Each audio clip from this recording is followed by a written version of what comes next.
Hi, I'm Laura Love, and welcome to the Untidy Table, where I bake some of your favorite baked goods, seasonal favorites, and some easy to make meals. I'm happy to have you with us. Today, we'll be making one of my absolute favorites and my family's favorites, which is cinnamon rolls. And so, let's get a big mixing bowl together and we'll get started. All right, now that we have our large mixing bowl, first thing we're going to do is add 1 cup of not hot, but almost hot water. If the water's too hot, it will kill the yeast and it won't activate, and you'll get some very flat, sad cinnamon rolls. So, when we're doing yeast, we're doing dry activated yeast, and generally you can use 2 packets, or I have the jar where it's just loose, and I'm going to use about 4.5 teaspoons. So, we'll go ahead and measure that out. Throw it straight into your warm water.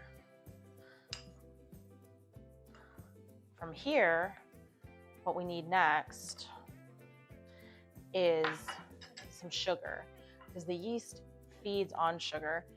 And so I'm going to use, you can use just table sugar. I usually use about a tablespoon of honey. Once that's in there, you're going to gently mix it. And that way the warm water will wake the yeast up and the sugar will give it something to eat. And then in about 5 minutes time, we should have a frothy bowl of very active yeast. All right, we're gonna let that sit for 5 minutes and we'll come back and go from there. All right, as our yeast is blooming, which you can see in real time right now, we're gonna go ahead and move on to step 2. So we're gonna get a smaller or other bowl, and from there, what we're going to do is fill with another cup of hot water. This water is going to be hot specifically. And then we're going to move into one of my absolute least favorite things, but makes things really delicious, which is shortening, which is basically lard. We're going to need 6 tablespoons of that, and we're going to add it into the hot water.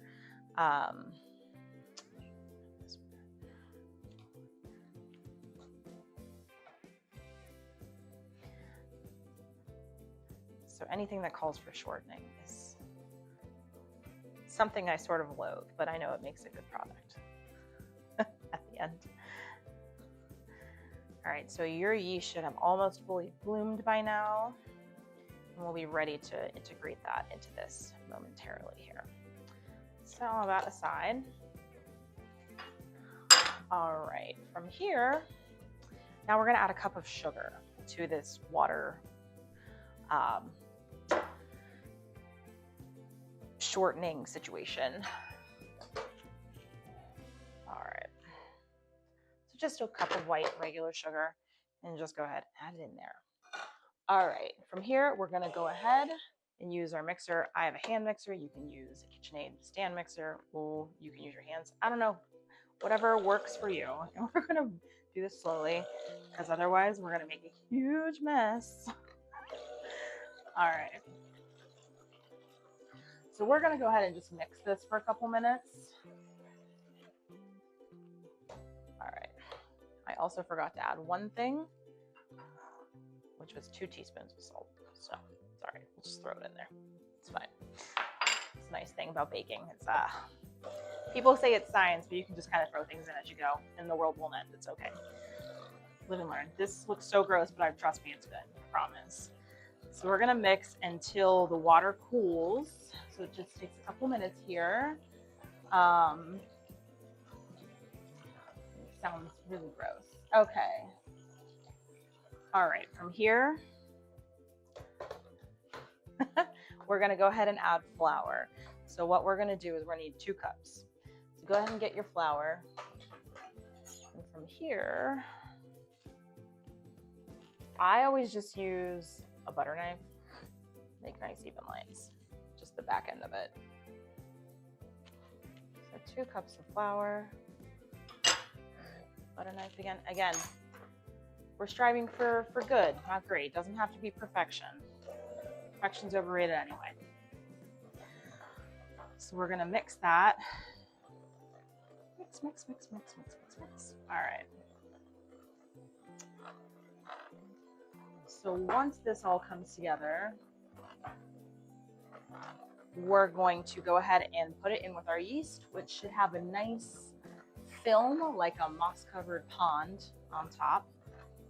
kind of gross, but it tells you it worked. I don't know if you can see that from here, but all right, that is mixed enough. So we're gonna go ahead and roll this into here.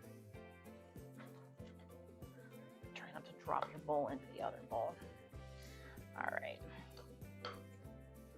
Go ahead, and yes, I'm dripping and making messes, and that's okay. I don't know who convinced you that baking shows were perfect, maybe Martha Stewart, but it's not always like that. No shade to Martha Stewart, though. We love her. All right, so we're gonna go ahead and mix that all in together. All right, now we're going to go ahead and throw in 2 eggs. So mine have been sitting out for a minute, but we're just crack them and throw them in. There's our 1. Now it becomes the garbage bowl. And 2. Great, we're like halfway there. All right, mix that in thoroughly. You don't have to overdo it. Just enough till it's all incorporated. All right. So I know that looks rather soupy at the moment. We're gonna fix that. All right, from here on out, now we need to add 5 more cups of flour to this. This is gonna make a ton of cinnamon rolls. Now, like 2 batches, so like 24. You can also freeze half this dough and save it for later, which I prefer to make them a huge batch and just freeze it, and then you can take it out later. So you only have to make this gigantic mess one time. Pro tip. All right, let's get that flour in there. We need 5 cups. You're still filming, right? All right, so we need 5 cups. So we get trusty butter knife. 1.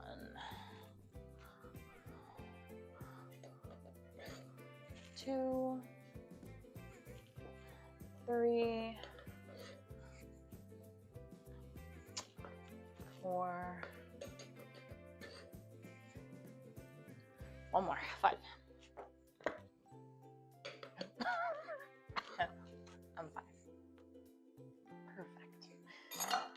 So I grew up in a house, and my mom cannot cook, save her life. Sorry, Mom. Just gonna throw you under the bus right now so we can get this out of the way. And I grew up learning to cook because she couldn't. So here we are now, so many odd years later, and now this is fun for me. So that's good. And I bake for her now that she's older. All right, now go ahead and mix this in. All right. And it's gonna get really thick. This is like a bread dough. If you have a bread hook on a stand mixer, use that, because the sad little, she's not happy, you know? This KitchenAid isn't made for this much. But she's a working girl. She'll get it done. All right.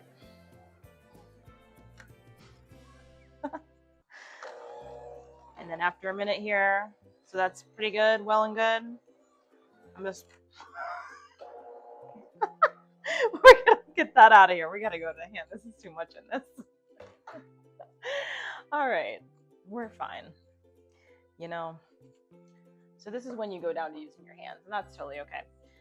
All right, now that we've already made a gigantic mess, we're gonna go ahead and just get into this with our hands at this point, because my little hand mixer just can't handle it anymore. And that's fair.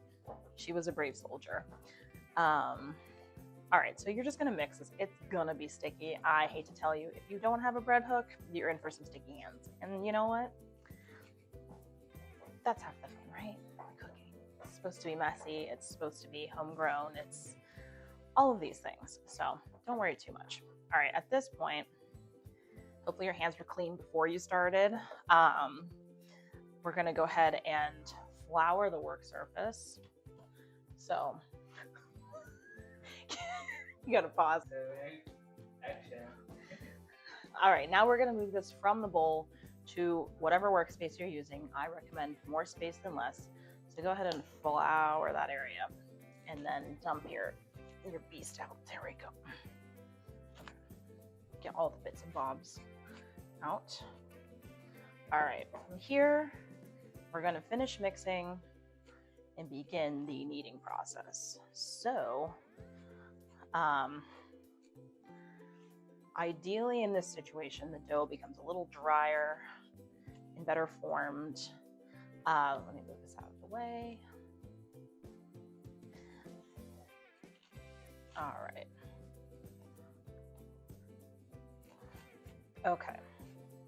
Because this is a cinnamon roll, it technically is a bread dough. So with bread, you are kneading, and it helps form the strands of gluten in the bread. You can choose to knead multiple ways. This is the way I have found is most comfortable. You can also use a little bit of water if it's still really sticky to kind of help it out here. An excess of flour doesn't seem to be anyone's friend. And oh, trust me, you're gonna make a huge mess. There's gonna be flour over the floor, on the cat, wherever you're at. That's part of this process. This is why I said make a ton and then save it for later, because this is a grand undertaking, we'll say. Especially anyone with kids or pets or a full-time job, you'll get it. Not a ton of time for this kind of stuff. All right. So don't keep flouring your surface. We're gonna do a little more flour underneath. Spread that out with your hands. Again, this is like kids and Play-Doh. Just get messy. And then we're going to finish out kneading here. We'll do this for another 5 minutes. Again, it'll make the dough smoother, more satiny. And then after we've completed this portion, you're going to place it under a towel or on a plate or in a bowl, covered in a towel, and we're gonna let it rise and or brew for about 30 minutes so the bread and the gluten strands have more time to develop. At this point, get your arm workout in and just keep kneading the dough. Rolling it, twisting it. You'll find what works best for you the more you do this. And then eventually you'll find a system that works great for you. All right, so we've been kneading this for a couple of minutes at this point. And I think she's looking pretty, it should feel pretty smooth and satiny under the hands. It shouldn't be sticking to you as much anymore. It's not perfectly non-stick, but it's pretty good. All right, we've collected. So I'm gonna coat her in a little flour just to make my life easier. And from there, we're gonna roll it up and throw a little extra flour right here. Put our problem child there. And then we're gonna take a tea towel or any towel you have, whatever, as long as it fits over top. Just cover it, take a little nap, but make sure it's not tight so it can rise. And we'll come back in about 30 minutes, part 2. All right, and we're back. I hope you had a nice 30 minutes to clean what I'm assuming is the copious amount of flour all over your floor, not speaking from personal experience. Here we go. We're ready to move into part 2. So your dough should have doubled in size or close to. Mine certainly has gotten bigger. It's not really sticky anymore. It looks good. First part we're gonna do is now preheat our oven. We're like almost ready for that part. So the first thing you're gonna do is set your oven to 400 degrees. Sometimes 425, my oven runs really hot, so I'm gonna go 400. So at your own discretion. So 425 if your oven is on temp all the time. All right, coming back here, as the oven starts preheating, what we're gonna go ahead and do is take our dough and cut it in half. If you wanna be really precise, you can get out the food scale, go wild. Not for me. An approximation is better. I think it's rubbed dough through my hair, but you know, we're here for the treats, so it's fine. All right, next, go ahead and grab your rolling pin and some additional flour and spread that out a little bit so you have a good working surface. Don't forget to flour your rolling pin as well. I like these pastry ones better than the traditional. The marble ones are kind of cool too, but this is my tried and true. So you want to throw a little flour on top as well. Unfortunately, there is just no way to do this with things being clean and it's just a messy project. This is good for kids too if you want to really have an extraordinary mess after you're done. You're also welcome to use your hands to help spread this. And as we can see, as this stretches out, you can see the light coming through without it breaking too much. Anyone who watches the Great British Baking Show will know the window pane test for any bread-like goods, which means that as you stretch out the bread after it has been proved, that you will see light coming through, and that means that the strands of gluten are well developed. We're just going to kind of keep turning it. And just for clarification, I have no professional training whatsoever. I'm completely home taught. I've watched a copious amount of cooking shows and have perhaps an inflated ego when it comes to cooking, but otherwise I think we're good. All right, roll it out and try to get it as like square-ish as you can. The more square panel looking it is, the easier it's going to be for you to do this. And also, again, doesn't have to be perfect. We can get kind of good enough at some point. All right, so we've kind of got a square here. We're getting there.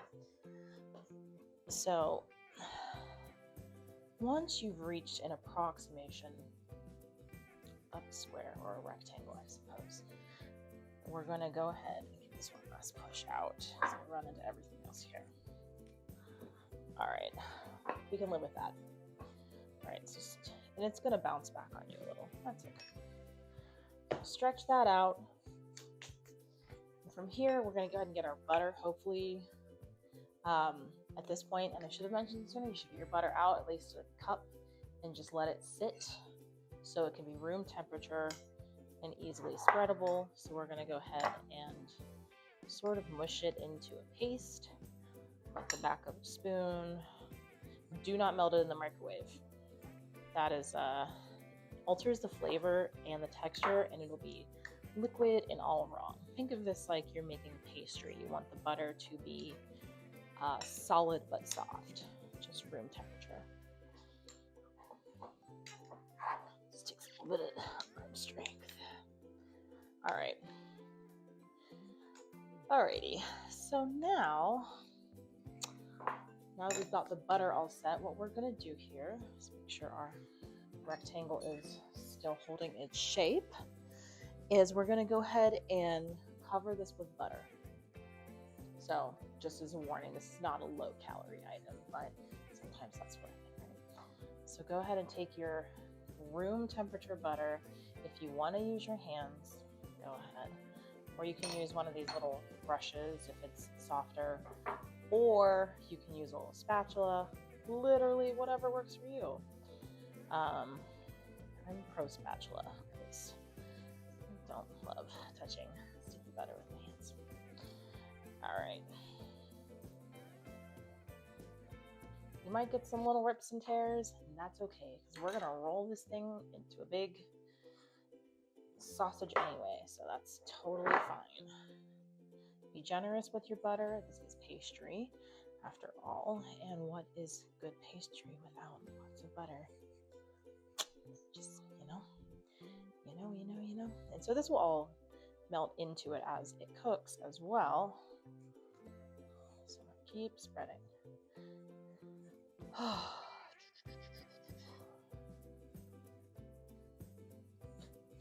You might want to make this part in 3-speed.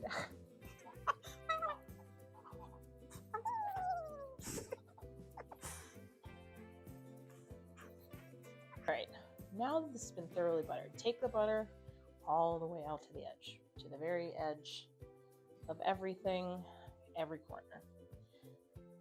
We just want to be saturated with butter. All right, next. So you can, this recipe doesn't call for vanilla, but I think any baker without vanilla is kind of a waste. Let me be real. And so I actually have this vanilla bean paste. It's kind of like this goopy paste. And we're just going to layer that on top. You can also probably add liquid vanilla into the dough recipe earlier on if you prefer. But this is really just like a sticky vanilla bean gelatin. And it's really cool and it's great and I love it. All right, so now we'll get our handy dandy pastry brush and brush that in.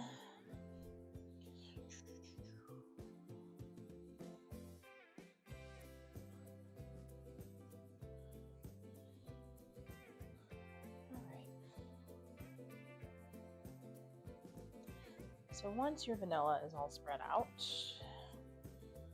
again, if you don't want to spend the money on like this vanilla paste, vanilla extract in the dough before it's wet and you're in the mixing stage, totally fine. Or if you don't want to have vanilla at all, that's also okay. All right, next is the, I want to say the key ingredient, which is brown sugar, and we're just talking loads of it. This I would say go ahead and just use your hands for. If you grew up anything like me, every bag of brown sugar in our household was forgotten about in the back of the cabinet for about 6 to 10 months at a time and as hard as a rock. So make sure that you either microwave yours a little, or you get new, fresh. All about using what we do have rather than constantly having to go out and get new stuff. So I know groceries aren't cheap these days, so this is also a good way to get a lot of distance out of some staples in your pantry.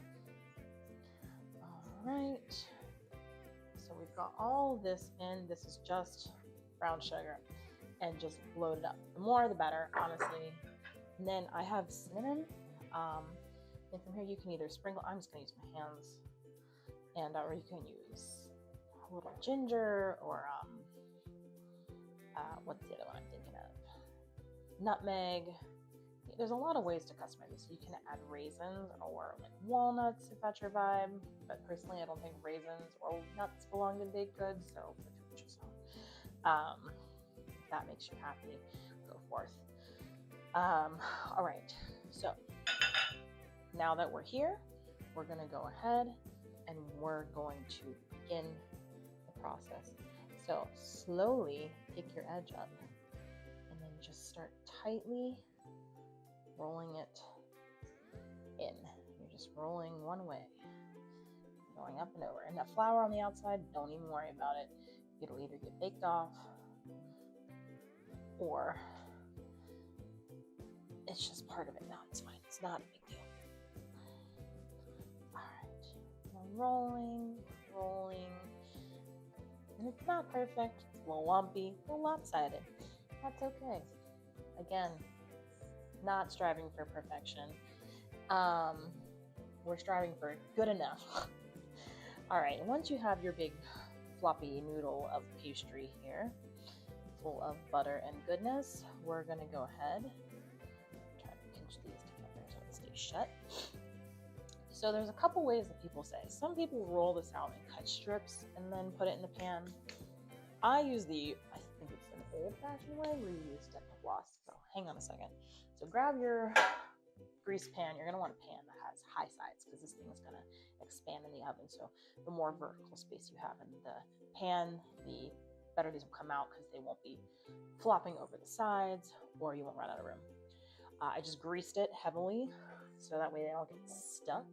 And from there, we're gonna go ahead and get some dental floss. Doesn't matter if it's mint, it won't come through. And go ahead and slide it under. And you can kind of choose how big these are. I usually do about 3 inches.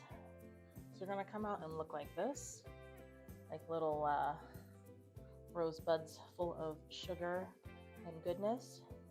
And again, this is gonna be messy, but that's a-okay. We're gonna throw that because all that brown sugar will melt in the oven and create a caramelized effect, and it will be great. All right, our oven's ready. So now we're gonna cut another one, and again, they're coming out. This one is leaking cinnamon sugar like crazy, but they're real pretty. All right, maybe I did too much brown sugar. Is there such a thing? I don't personally think so. All right. just go ahead and load them in. I don't usually have an audience for this, so usually my mess isn't quite so visible, but still la vie. Go ahead and load those up.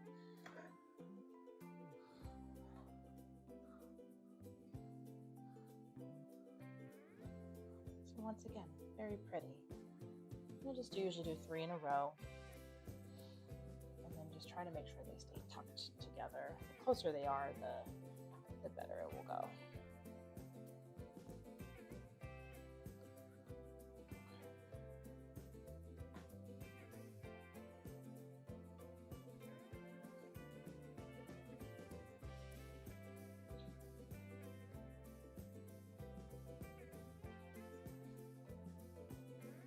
Oh no.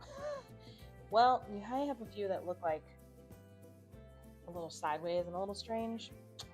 Again, we're not aiming for perfection. If that end comes up, you just look out. It's not the end of the world. We'll just cut that in half and call it a day.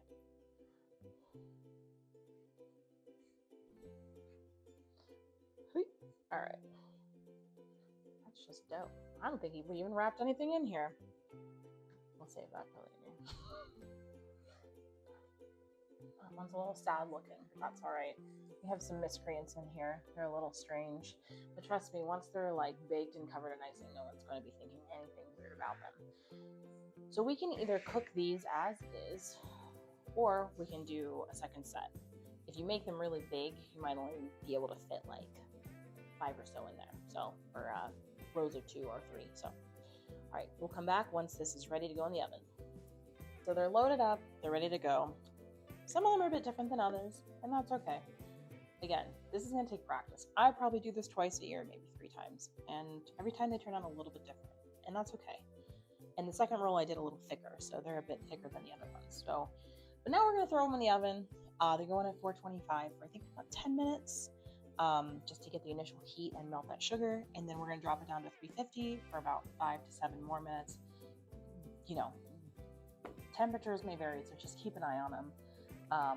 Overdone is better, slightly overdone is better than underdone. You don't want one that's our squishy wet dough in the middle. It's no good, trust me. All right, we're back. So turns out the cinnamon rolls need way more than 7 minutes. Maybe it's the amount of butter I put in, but so they've been cooking for about 15 minutes after, and I would just keep an eye on them until they're brown. So we're probably shooting for 30-minute cook time on the overall. Because also you don't want them to be mushy in the center, because then they're good and then they're gross in the middle. So just keep an eye. Once the tops start to brown, you're usually in good territory. All right, so with the icing, we're gonna drizzle it over the top while it's still hot, and you'll be able to just let it kind of fill in all the cracks and crevices, and then just once it all cools, then you can dig in. But we're gonna make some just regular icing. So we'll just start off with a casual 2 tablespoons of butter, unsalted, always unsalted for baking. That's fine. All right. Then we're also going to go ahead and add either vanilla or my beloved vanilla bean paste or whatever you want to use. About 2 teaspoons, measure with your heart. So after we add our butter and vanilla, we're going to go ahead and grab one of my absolute least favorite things in the baking community, which is powdered sugar or confectioner's sugar. It just gets everywhere and it sticks to everything, and it makes great icing, but I hate it. Anyway, so let's go ahead and add about half of this. This is like an entire 4-cup bag. So that's probably a cup and a half, 2 cups. Again, I don't do a lot of actual measuring. That's not my style, but if you want to fully measure, that's okay. We're also gonna need, we'll start with 2 tablespoons of, you can use milk or heavy cream. I wouldn't recommend using almond milk or milk alternatives. They can be a little dodgy and this kind of stuff. So we're gonna go ahead and just start mixing, because you can always add more liquid, but you cannot take it away. So so this is already thickening up pretty quickly. So from there, we can go ahead, this looks like plenty. I don't really think we need any more. We can just continue to add our milk as needed, and this will thin it out. This will thin it out. And you want to make sure you get all the lumps of butter out as well. All right. So just keep mixing that. Make sure when you first start mixing with powdered sugar, start on low because it will explode in your face and get all over your kitchen. Just don't ask me how I know. All right, so it's thick. So that consistency is pretty perfect. So let's see here. So if we take a spoon, we'll use, so now that this is all mixed up, it looks great. It's got those vanilla bean pod pieces in it. It looks pretty. The consistency is really good. It's just sort of a thick, but not too thick icing. Now here's the fun part. These have come out of the oven. Granted, they're all different shapes and sizes. They've got a really nice brown on the top. The sugar is caramelized. So what we're gonna do is this is still really hot, so just be careful. We'll bring this over here. And what we can do is start pouring on our icing. I like to do this while it's hot, so it has a chance to become part of the landscape of the cinnamon roll. Also, my brother will eat 1,000 of these if I let him, so, you know, the more the merrier here. The more icing, the better, really. I mean, if you're gonna eat a cinnamon roll, like, don't half-ass it, you know. So we're just gonna keep getting that down. I like to reuse spoons because I don't know about you, I get tired of washing dishes. So, and if it's family cooking, it's all good. I'm not cooking at a high level here. All right, so then you can kind of mush this around. So we'll grab this. So we'll grab our butter knife and then just sort of, you can do the rest from here. It should be firm to the touch. It shouldn't be mushing. And here, we're just gonna let that icing kind of collect it. If there's valleys it's fallen into, spread it around. All right, we're about done here. Our final step will be waiting with bated breath for this to cool enough so we can eat it. In the meantime, I would suggest if you're transporting it, if you let them cool all the way, you can cut individual ones out. And then if you technically don't need to refrigerate them over the night, but if you feel uncomfortable about that, they will be fine in the refrigerator as well. All right, and here we are. And we're complete. And these, like, you can go lighter on the icing if you like, but this is generally how my family wants to eat these. But you've completed completely homemade cinnamon rolls, so great job. This is 400 degrees. I don't know if I can. Oh, there you go. Well, thanks for cooking with me today. I had a great time. I'm looking for any comments and suggestions you may have. I'm happy to take a look at those and see what you guys think. And then if you don't mind, give us a like and share with your friends and family or favorite grandma. And then please don't forget to like, subscribe, follow. We're going to be on YouTube, Instagram, and TikTok. I'm Laura Love of The Untidy Table, and I look forward to seeing you next time.